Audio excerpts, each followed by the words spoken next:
कैसे होने चाहिए संत जिनको हम आत्मसमर्पण करें, जिनके आत्मसमर्पण का फल है भगवत साक्षात्कार, श्री भगवान स्वयं वर्णन करते हैं। तितिक्षवः कारुणिकाः सुहृदः सर्वदेहिनां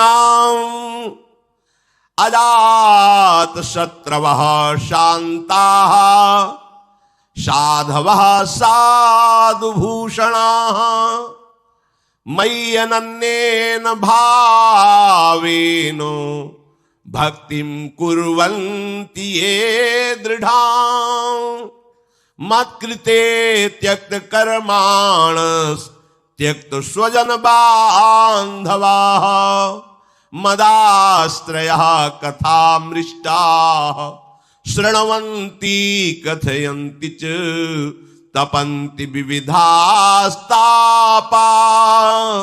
नैतान् मद्गतचेतसः तैते साधवः साध्वी सर्वसंग विवर्जिताः संगस्ते स्वतते प्रार्थ्यः संग दोषहराहिते सतां प्रसंगान् मम वीर संविदो भवन्ति हृत्कर्ण रसायनाः कथा तज्जोषणादास्वपवर्ग वर्तमनि श्रद्धा रतिर्भक्तिरनुक्रमिष्यति।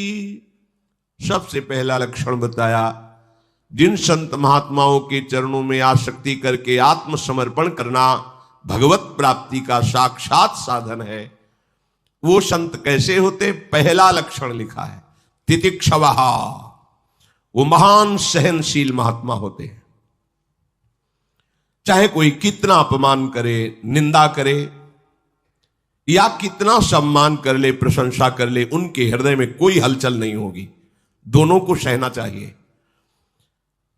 मान प्रतिष्ठा हर्ष में गर्व रूप हलचल होती है, अपमान निंदा तिरस्कार में शोक रूप हलचल होती है, पर महात्मा के हृदय में नहीं होगी।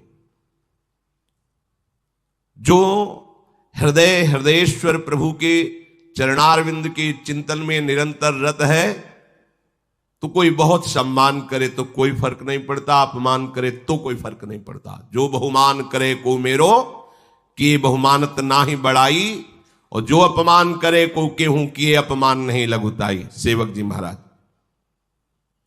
यदि मान में हर्ष और गर्व हो रहा है, अपमान में शोक और दुख हो रहा है, तो साधक हो सकता है, अभी महात्मा नहीं होगा, अभी वो साधु नहीं होगा। साधु पदवी उसी के आगे लगती। तितिक्षवा, शरीर स्वस्थ है या अस्वस्थ है, परिस्थिति अनुकूल है या प्रतिकूल है, लोक निंदा है या लोक प्रशंसा है, कोई फर्क नहीं, वही गंभीर मुद्रा हर्ष में भगवत चिंतन परायण, ये साधु का पहला लक्षण है। सदगुरुदेव भगवान एक दिन कृपा करके कहा कि साधु वही जिसकी दिनचर्या में फर्क ना पड़े। जिस मिनट, जिस सेकंड, जिस क्षण जो हो दिनचर्या गुरु ने दी है, वही दिनचर्या बहुत काल तक बिना बाधा के चलनी चाहिए। अगर शरीर ऐसी अवस्था में आ जाता है कि अब उठ ही नहीं पा रहे हैं, तो मन से वो दिनचर्या चलनी चाहिए, दिनचर्या में फर्क नहीं पड़ना चाहिए। और स्वयं केवल कहना ही नहीं, जब से गुरुदेव भगवान के दर्शन हुए तब से आज तक वही रहनी वही दिनचर्या, वही रहनी वही दिनचर्या। आप में स्वयं में बाहरी परिवर्तन नहीं, आपका स्वयं वही रहनी वही दिनचर्या। आप ठीक कोई उत्सव हो तो अलग बात नहीं, आप टाइम मिला लीजिए, ठीक टाइम से आरती, ठीक टाइम से सेवा। अब तो सबके सामने करते, पहले तो किसी को दर्शन ही नहीं होने देते थे अपनी श्री जी के, अब तो कृपा करके बरस रहे। प्रत्येक साधु की एक दिनचर्या। काशी में जब घाटों में थे तो कितने ऐसे महात्मा थे जिन, वही हमारी घड़ी थे, जो आकर के नमः पार्वती पतये हार हार महा, बस समझ गए 2 बज गए, कितने ऐसे महात्मा थे जो 2 बजे नित्य नियम से गंगा जी के समीप आ जाना, वही घड़ी थे, उन्हीं को देख के होता था कि अब 2 बज गए। कभी ऐसा नहीं विलंब, एक राइट टाइम। ये वही चल सकता है जो साधु है। ये अलार्म की घंटी से जगना, दूसरा तुम्हें जगाए जाके, कैसे साधक हो? तुम्हें कोई जगाए, हमारी तो समझ में नहीं आता। अलार्म की घंटी तुम्हें चाहिए? अरे भाई, तुम्हारे अंदर बेचैनी होनी चाहिए। प्रारंभ में जब गायत्री अनुष्ठान पुरस्चरण चल रहा था, 15 मिनट के लिए लेटते थे तो लगता था कितना समय हो गया, तब लगता 15 मिनट, घड़ी बंद है क्या? कई बार उठा के वो छोटी वाली जो देखना, ऐसा लगता था 15 मिनट में बहुत सो लिए, कहीं ज्यादा समय तो नहीं हो। व्याकुलता, बेचैनी, अत्यधिक भगवत प्राप्ति की उत्कंठा, ये तुम्हें चैन से सोने देगी? नारायण हरिभजन में पांचों न सुहात, विषय भोग, निद्रा, हंसी, जगत प्रीति, बहुबात, ये सब प्रपंची लोगों का काम है। साधक को किसी अलार्म की जरूरत, किसी के जगाने की जरूरत। थोड़ा विश्राम किया, बैठ करके मंत्राकार वृत्ति, जब सब सो रहे तब जगा हुआ मंत्र जप रहा है, नाम कीर्तन कर रहा है, प्रभु के रूप के ध्यान में डूबा हुआ है। तो हृदय जब प्रभु में लगा होगा तब ये क्षमता होगी। पूज्य श्री सीताराम ओंकारनाथ जी महाराज ऋषिकेश में, भाई जी बहुत बीमार थे, ऋषिकेश गए भाई जी से मिलने के लिए। तो सबने निवेदन कर दिया कि भाई जी तो अब नहीं मिल पाएंगे क्योंकि बहुत बीमार है, रजाइयां ऊपर शरीर में उड़ी, शरीर कांप रहा है, बुखार और भी कष्ट थे। तो उनका एक बार आप कह तो दीजिए जा करके, क्योंकि ये भी महापुरुष, बड़े नाम प्रेमी अद्भुत महापुरुष सीताराम ओंकारनाथ जी महाराज, नाम के अनन्य प्रेमी, और भाई जी भी नाम के परम प्रेमी। भाई जी से बताया कि सीताराम ओंकारनाथ जी मिलना चाहते हैं, पर हमने मना कर दिया है कि आपका स्वास्थ्य, किसका स्वास्थ्य खराब है? तुरंत फेंकी रह जाए, उठे चल दिए। साथ साथ टहलते हुए घंटों वार्ता, गंगा किनारे बैठकर वार्ता, फिर आए, जेवी रजाई उड़ी, फिर वैसे बुखार, फिर वैसे। साधु को कोई कष्ट परास्त कर दे, ऐसा कष्ट ही नहीं बना आज तक सृष्टि में, क्योंकि उनके हृदय में काल को भी शासन में लेने वाला भगवान नाम चल रहा है। इसीलिए कोई भी दुख सुख उनको परास्त नहीं कर पाता। उनको क्या, आप भी उसी नाम को हृदय में रखिए, फिर आप चमत्कार देखिए। अगर नाम चल रहा है, इसमें खुली बात है, और हृदय आश्रित है, तो कोई भी कष्ट परास्त नहीं कर सकता।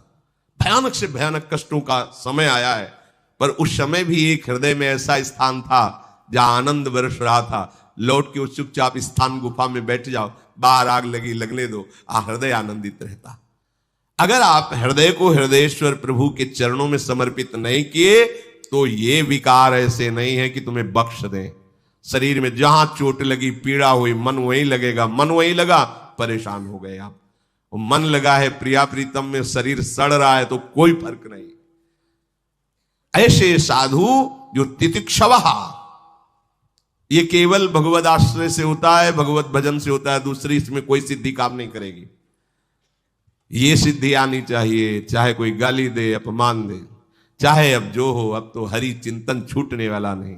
लागी लगन छूटे नहीं, जीभ चोच बर जाए, मीठो कहा अंगार में, जो चकोर चबाए। चकोर आग खाता है, चकोर को कपूर दे नहीं खाएगा, वो आग खाता है। क्यों? उसने सुन रखा है कि भगवान शंकर चिता की भस्म लगाते हैं, और चकोर को चंद्रमा से प्यार है, और चंद्रमा तक उसकी उड़ान नहीं है, पर प्यारे को प्राप्त करना है, तो कैसे प्राप्त करें? तो सोचा आग खाऊंगा, भस्म हो जाऊंगा, कभी महादेव जी कृपा करेंगे और हमारी चिता की भस्म लगा लेंगे ऐसे, तो वही मस्तक पर हम चंद्रमा विराजमान है द्वितीया का, प्रीतम से मिलन हो जाएगा। प्रीतम से मिलन की लालसा से चकोर आग खाता है, आग। वो भस्म होकर भी प्रीतम से मिलना चाहता है। वही परमार्थ का पथिक है जो हर कष्टों को रौंदता हुआ हरि की तरफ बढ़े। जो भगवत प्रेमी होते हैं वो लौकिक सुखों में अपने भजन के बल को नहीं लगाते हैं, लौकिक दुखों की निवृत्ति के लिए भजन बल का प्रयोग नहीं करते हैं, वो केवल भगवत प्राप्ति के लिए ही भजन करते हैं। इसलिए उनमें सब कुछ सहने की सामर्थ्य होती। सखूबाई को खंभे में बांध करके डंडे से रोज पीटता था उसका पति। सास कितना दुर्व्यवहार करती थी, लेकिन एक क्षण के लिए भी विट्ठल का चिंतन कभी नहीं रुका। एक दिन देखा कि साधु मंडली जा रही है भगवान विट्ठलनाथ जी के दर्शन करने के लिए। विचार किया कि रोज कष्ट सहती हूं, बहुत बहुत और मार पड़ेगी, एक बार जाकर ठाकुर के दर्शन कर लेती इस मंडली के साथ। जो ही चली, किसी ने बता दिया, फिर पकड़ के पिटाई हुई, बांध दिया खंभे में, नहीं जाने दिया। कितना दुर्व्यवहार करते थे सखूबाई के साथ। वो कभी प्रभु से इसलिए नहीं रोई कि मुझे ऐसे परिवार में दे दिया आपने, नहीं। पति की सेवा, सास की सेवा, वो भोजन भी नहीं देती, मारती पीटती। अब तो खंभे में ही बांध दिया कि ये तो